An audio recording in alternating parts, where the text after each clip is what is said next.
code secret na yo nde fongola ya bozwi na yo kopesa yango na moto te.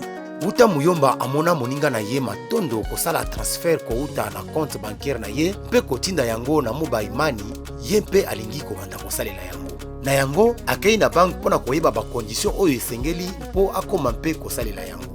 A expliqué na conseiller ya bank opération matondo asalaka mokolo eleki. Conseiller ayebisi ye ete solo penza na nzela ya service financier numérique ezali kosunga mpona koganye ngonga mpe ekoki kosala baopération ebele ndakisa kotia mbongo mpe kobimisa mbongo, koyeba mbongo boni etikali na compte na yo, kosomba biloko mpe kotinda mbongo. Conseiller apesi ye talo ya moko na moko ya baservice. Muyomba amoni bolamu oyo service financier numérique ekoki komemela ye na mosala na ye na lolenge ya kogere budget na ye na libota mobimba na sanza. Atie mokoloto na esengo nyonso na fiche ya souscription.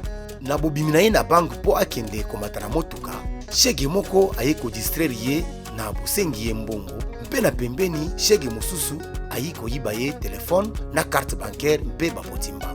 Muyomba atikali iyolela mpe azongi komona mosali ya bank koyebisa ye lolenge bauti koyiba ye.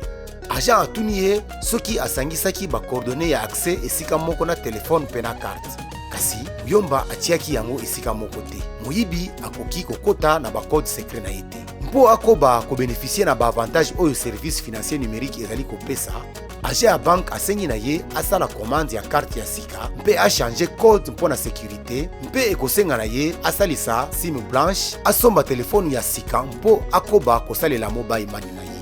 Atako telefone na carte bancaire na ye eyibamaki, Muyomba akomi na motema ya kokita, alongwe bank mpe azongi epai na ye mpe abandi kobetela mwasi na ye makambo akutani na yango. Batela bakoordone na yo ya bosaleli ba service financier numérique mpe na tango ya likambo kende komona fournisseur ya service na yo. Message oyo epesameli bino na FPM elongo na Visa. Salela misolo malamu mpo na lobi ezala malamu.